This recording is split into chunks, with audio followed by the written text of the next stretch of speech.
وقال الذين لا يرجون لقاءنا لولا أنزل علينا الملائكة أو نرى ربنا لقد استكبروا في أنفسهم وعتوا عتوا كبيرا يوم يرون الملائكة لا بشرى يومئذ للمجرمين ويقولون حجرا محجورا وقدمنا إلى ما عملوا من عمل فجعلناه هباء منثورا أصحاب الجنة يومئذ خير مستقرا وأحسن مقيلا ويوم تشقق السماء بالغمام ونزل الملائكة تنزيلا الملك يومئذ الحق للرحمن وكان يوما على الكافرين عسيرا ويوم يعض الظالم على يديه يقول يا ليتني اتخذت مع الرسول سبيلا يا ويلتى ليتني لم أتخذ فلانا خليلا لقد أضلني عن الذكر بعد إذ جاءني وكان الشيطان للإنسان خذولا وقال الرسول يا رب إن قوم اتخذوا هذا القرآن مهجورا وكذلك جعلنا لكل نبي عدوا من المجرمين وكفى بربك هاديا ونصيرا وقال الذين كفروا لولا نزل عليه القرآن جملة واحدة كذلك لنثبت به فؤادك ورتلناه ترتيلا ولا يأتونك بمثل إلا جئناك بالحق وأحسن تفسيرا الذين يحشرون على وجوههم إلى جهنم أولئك شر مكانا وأضل سبيلا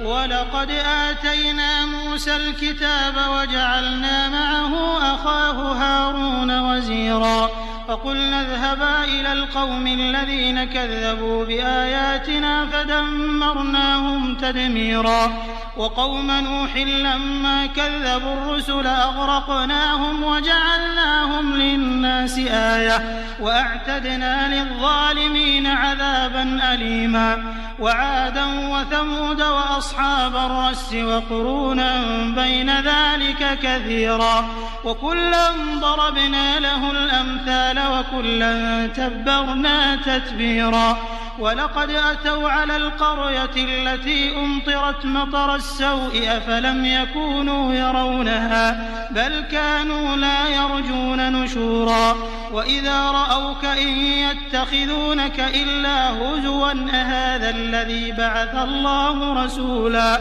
إن كاد ليضلنا عن آلهتنا لولا أن صبرنا عليها وسوف يعلمون حين يرون العذاب من أضل سبيلا أرأيت من اتخذ إلهه هواه أفأنت تكون عليه وكيلا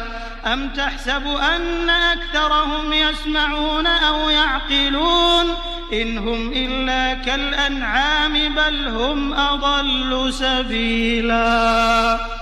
ألم تر إلى ربك كيف مد الظل ولو شاء لجعله ساكنا ثم جعلنا الشمس عليه دليلا ثم قبضناه إلينا قبضا يسيرا وهو الذي جعل لكم الليل لباسا والنوم سباتا وجعل النهار نشورا وهو الذي أرسل الرياح بشرا بين يدي رحمته وأنزلنا من السماء ماء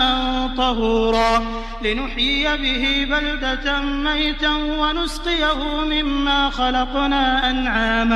أنعاما وأناسيا كثيرا ولقد صرفناه بينهم ليذكروا فأبى أكثر الناس إلا كفورا ولو شئنا لبعثنا في كل قرية نذيرا فلا تطع الكافرين وجاهدهم به جهادا عددا كبيرا. وهو الذي مرج البحرين هذا عذب فرات وهذا ملح أجاج وجعل بينهما برزخا وحجرا محجورا. وهو الذي خلق من الماء بشرا فجعله نسبا وصهرا وكان ربك قديرا.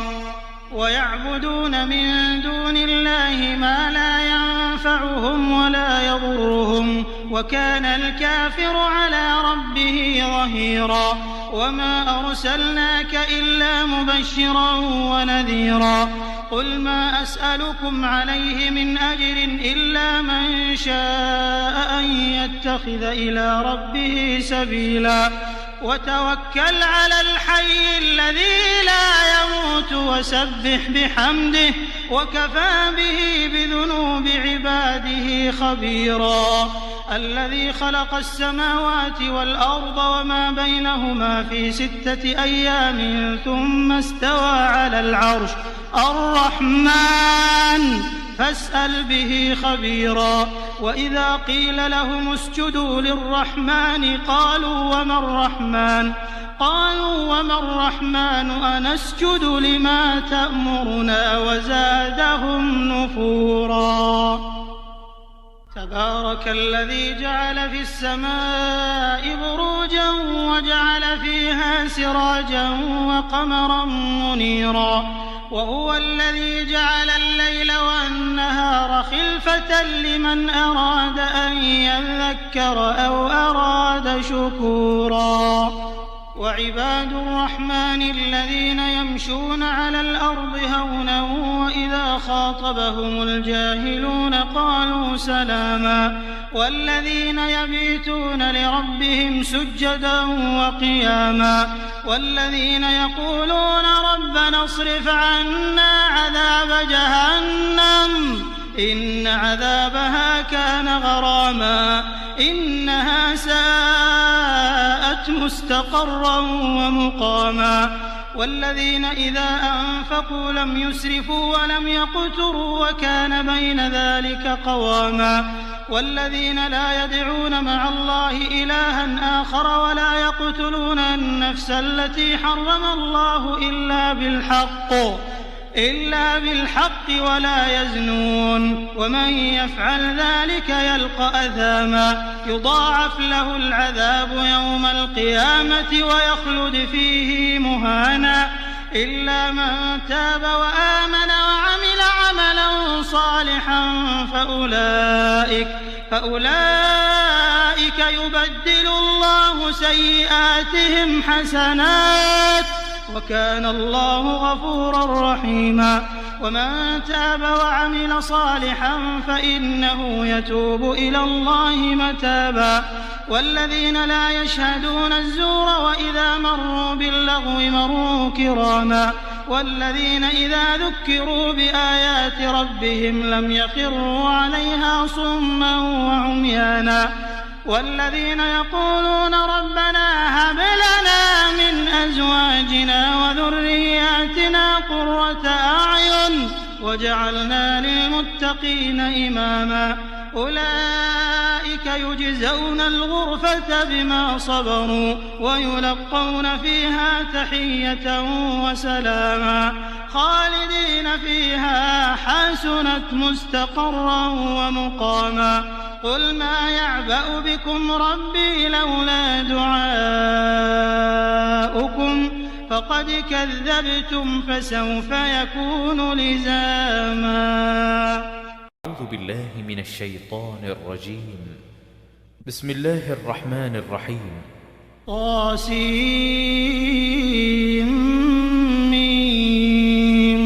تلك آيات الكتاب المبين لعلك باخع نفسك ألا يكونوا مؤمنين إن نشأ ننزل عليهم من السماء آية فظلت أعناقهم لها خاضعين وما يأتيهم من ذكر من الرحمن محدث إلا كانوا عنه معرضين. فقد كذبوا فسيأتيهم أنباء ما كانوا به يستهزئون أولم يروا إلى الأرض كم أنبتنا فيها من كل زوج كريم إن في ذلك لآية وما كان أكثرهم مؤمنين وإن ربك لهو العزيز الرحيم وإذ نادى ربك موسى أن ائت القوم الظالمين قوم فرعون ألا يتقون قال رب إني أخاف أن يكذبون ويضيق صدري ولا ينطلق لساني فأرسل إلى هارون ولهم علي ذنب فأخاف أن يقتلون قال كلا فاذهبا بآياتنا إنا معكم مستمعون فأتيا فرعون فقولا إنا رسول رب العالمين أن أرسل معنا بني إسرائيل قال ألم نربك فينا وليدا ولبثت فينا من عمرك سنين وفعلت فعلتك التي فعلت وأنت من الكافرين قال فعلتها إذا وأنا من الضالين ففررت منكم لما خفتكم فوهب لي ربي حكما وجعلني من المرسلين وتلك نعمة تمنها علي أن عبدت بني إسرائيل قال فرعون وما رب العالمين قال رب السماوات والأرض وما بينهما إن كنتم موقنين قال لمن حوله ألا تستمعون قال ربكم ورب آبائكم الأولين قال إن رسولكم الذي أرسل إليكم لمجنون قال رب المشرق والمغرب وما بينهما إن كنتم تعقلون قال لئن اتخذت إلها غيري لأجعلنك من المسجونين قال أولو جئتك بشيء مبين قال فأت به إن كنت من الصادقين فألقى عصاه فإذا هي ثعبان مبين ونزع يده فإذا هي بيضاء للناظرين قال للملأ حوله إن هذا لساحر عليم يريد أن يخرجكم من أرضكم بسحره فماذا تأمرون قالوا أرجه وأخاه وابعث في المدائن حاشرين يأتوك بكل سحار عليم فجمع السحرة لميقات يوم معلوم وقيل للناس هل أنتم مجتمعون لعلنا نتبع السحرة إن كانوا هم الغالبين فلما جاء السحرة قالوا لفرعون أئن لنا لأجرا إن كنا نحن الغالبين قال نعم وإنكم إذا لمن المقربين قال لهم موسى ألقوا ما أنتم ملقون فألقوا حبالهم وعصيهم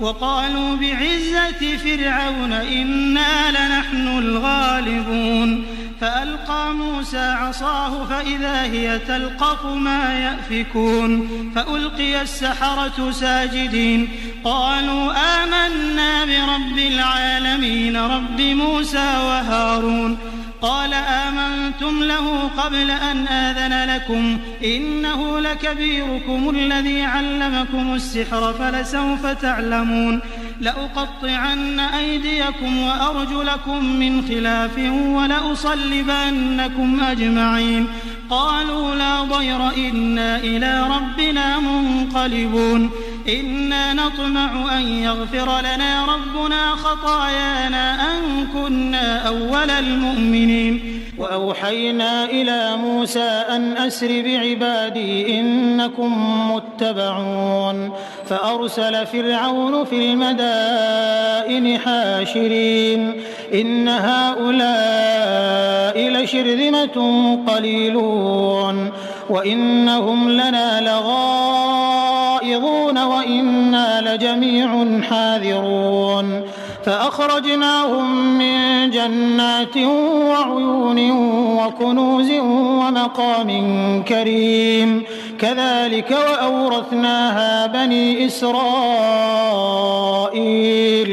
فأتبعوهم مشرقين فلما تراءى الجمعان قال أصحاب موسى إنا لمدركون قال كلا إن معي ربي سيهدين فأوحينا إلى موسى أن اضرب بعصاك البحر فانفلق فكان كل فرق كالطود العظيم وأزلفنا ثم الآخرين وأنجينا موسى ومن معه أجمعين ثم أغرقنا الآخرين إن في ذلك لآية وما كان أكثرهم مؤمنين وإن ربك لهو العزيز الرحيم واتل عليهم نبأ إبراهيم إذ قال لأبيه وقومه ما تعبدون قالوا نعبد أصناما فنظل لها عاكفين قال هل يسمعونكم إذ تدعون أو ينفعونكم أو يضرون قالوا بل وجدنا آباءنا كذلك يفعلون قال أفرأيتم ما كنتم تعبدون أنتم وآباؤكم الأقدمون فإنهم عدو لي إلا رب العالمين الذي خلقني فهو يهدين والذي هو يطعمني ويسقين وإذا مرضت فهو يشفين والذي يميتني ثم يحيين والذي أطمع أن يغفر لي خطيئتي يوم الدين رب هب لي حكما وألحقني بالصالحين واجعل لي لسان صدق في الآخرين واجعلني من ورثة جنة النعيم واغفر لأبي إنه كان من الضالين ولا تخزني يوم يبعثون يوم لا ينفع مال ولا بنون إلا من أتى الله بقلب سليم وأزلفت الجنة للمتقين وبرزت الجحيم للغاوين وقيل لهم أين ما كنتم تعبدون من دون الله هل ينصرونكم أو ينتصرون فكبكبوا فيها هم والغاوون وجنود إبليس أجمعون قالوا وهم فيها يختصمون تالله إن كنا لفي ضلال مبين إذ نسويكم برب العالمين وما أضلنا إلا المجرمون فما لنا من شافعين ولا صديق حميم فلو أن لنا كرة فنكون من المؤمنين إن في ذلك لآية وما كان أكثرهم مؤمنين وإن ربك لهو العزيز الرحيم كذبت قوم نوح المرسلين إذ قال لهم أخوهم نوح ألا تتقون إني لكم رسول أمين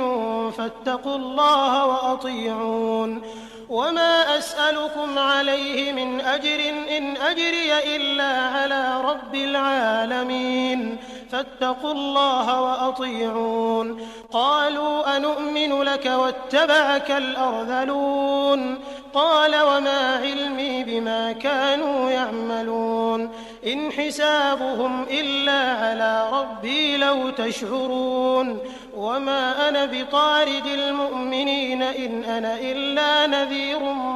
مبين قالوا لئن لم تنته يا نوح لتكونن من المرجومين قال رب إن إن قومي كذبون فافتح بيني وبينهم فتحا ونجني ومن معي من المؤمنين فأنجيناه ومن معه في الفلك المشحون ثم أغرقنا بعد الباقين إن في ذلك لآية وما كان أكثرهم مؤمنين وإن ربك لهو العزيز الرحيم كذبت عاد المرسلين إذ قال لهم أخوهم هود ألا تتقون إني لكم رسول أمين فاتقوا الله وأطيعون وما أسألكم عليه من أجر إن أجري إلا على رب العالمين أتبنون بكل ريع آية تعبثون وتتخذون مصانع لعلكم تخلدون وإذا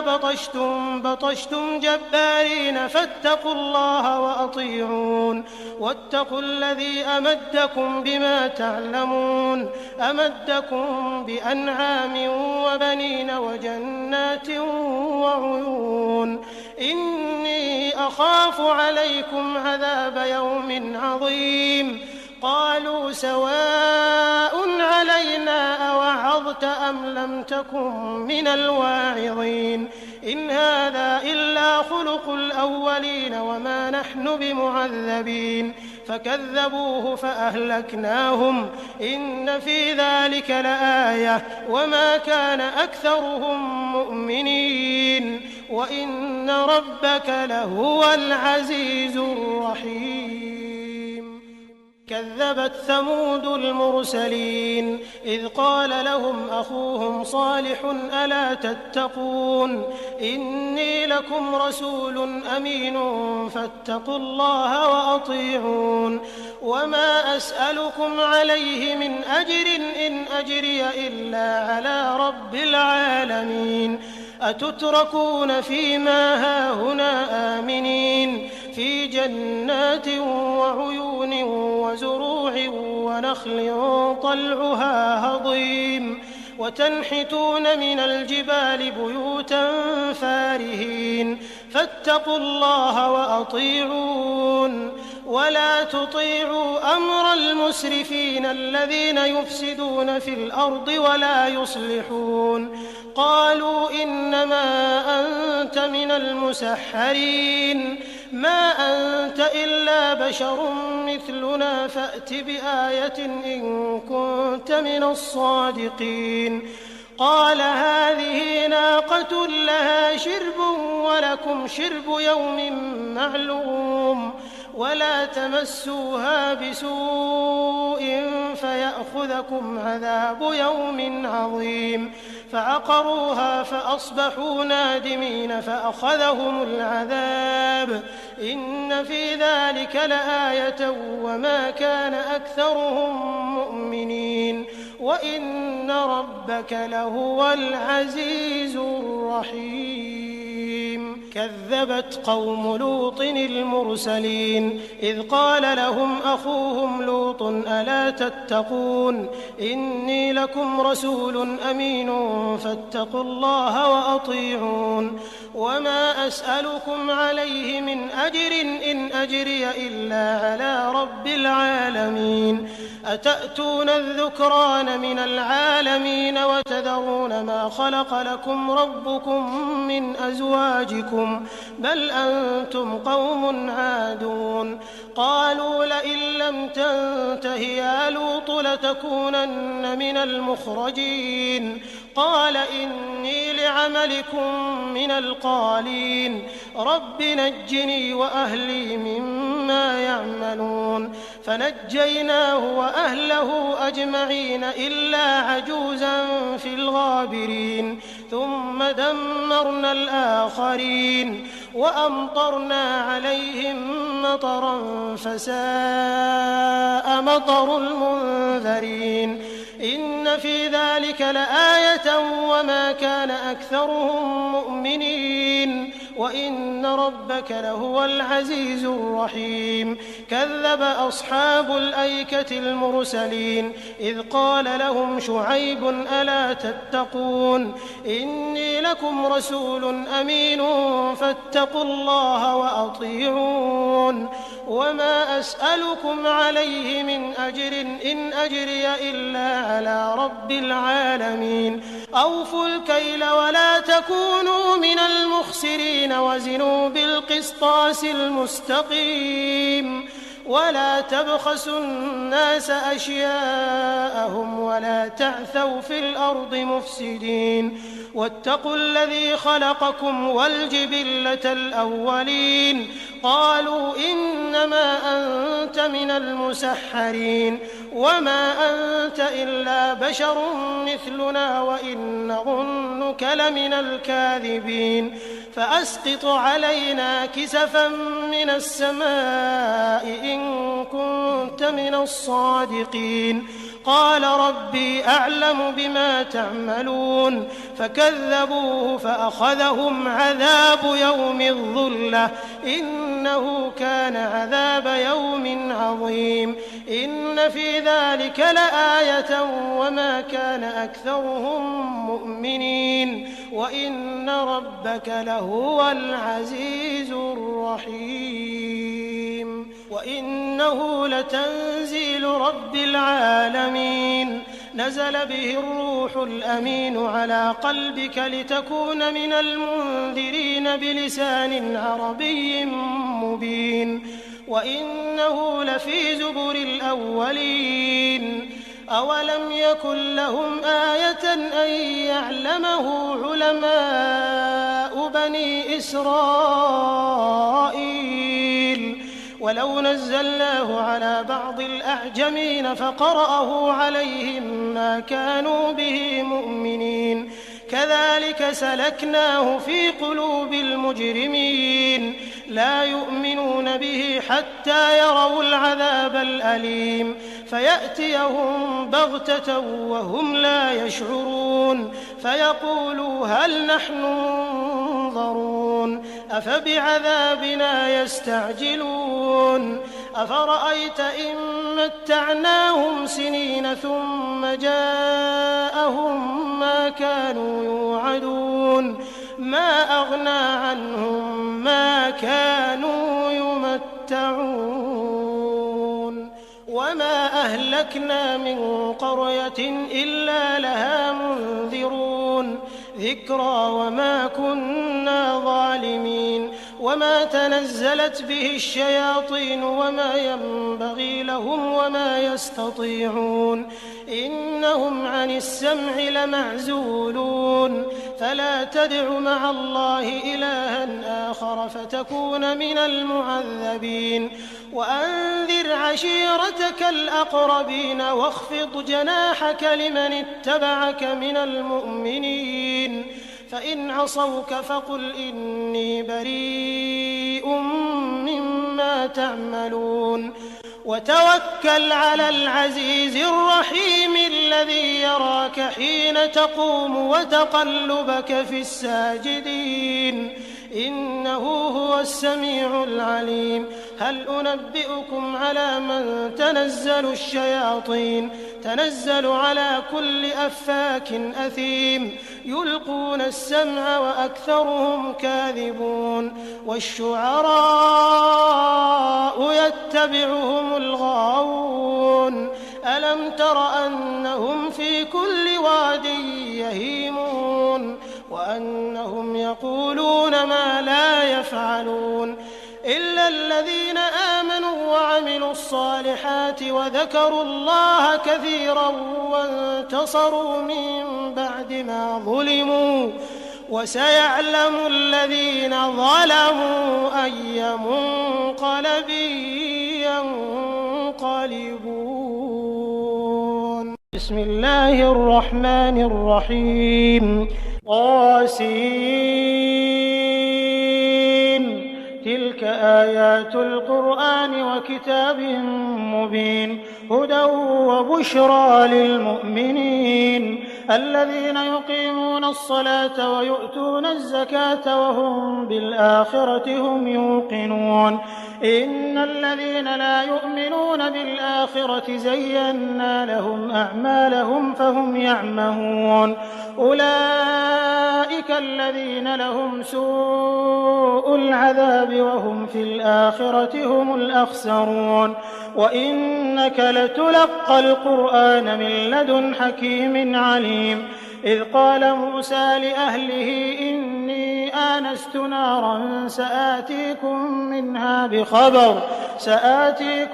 منها بخبر أو آتيكم بشهاب قبس لعلكم تصطلون فلما جاءها نودي أن بورك من في النار ومن حولها وسبحان الله رب العالمين يا موسى إنه أنا الله العزيز الحكيم وألق عصاك فلما رآها تهتز كأنها جان ولا مدبرا ولم يعقب يا موسى لا تخف إني لا يخاف لدي المرسلون إلا من ظلم ثم بدل حسنا بعد سوء فإني غفور رحيم وأدخل يدك في جيبك تخرج بيضاء من غير سوء في 9 آيات إلى فرعون وقومه إنهم كانوا قوما فاسقين فلما جاءتهم آياتنا مبصرة قالوا هذا سحر مبين وجحدوا بها واستيقنتها أنفسهم ظلما وعلوا فانظر كيف كان عاقبة المفسدين ولقد آتينا داود وسليمان علما وقال الحمد لله الذي فضلنا على كثير من عباده المؤمنين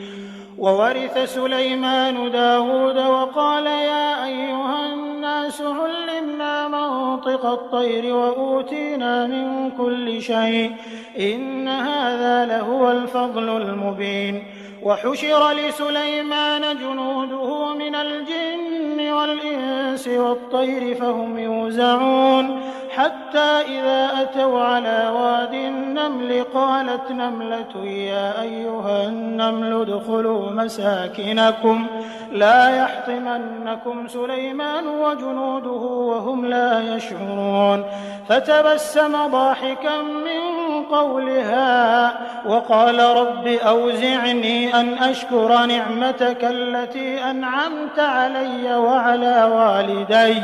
وأن أعمل صالحا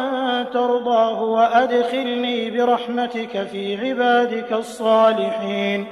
وتفقد الطير فقال ما لي لا أرى الهدهد أم كان من الغائبين لأعذبنه عذابا شديدا أو لأذبحنه أو ليأتيني بسلطان مبين فمكث غير بعيد فقال أحطت بما لم تحط به وجئتك من سبأ بنبأ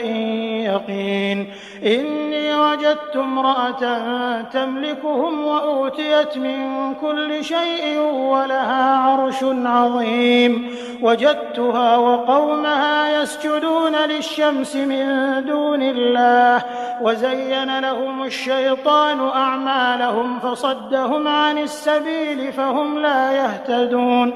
ألا يسجدوا لله الذي يخرج الخبأ في السماوات والأرض ويعلم ما تخفون وما تعلنون الله لا إله إلا هو رب العرش العظيم قال سننظر أصدقت أم كنت من الكاذبين اذهب بكتابي هذا فألقه إليهم ثم تول عنهم فانظر ماذا يرجعون قالت يا أيها الملأ إني ألقي إلي كتاب كريم إنه من سليمان وإنه بسم الله الرحمن الرحيم ألا تعلوا علي وأتوني مسلمين. قالت يا أيها الملأ أفتوني في أمري ما كنت قاطعة أمرا حتى تشهدون.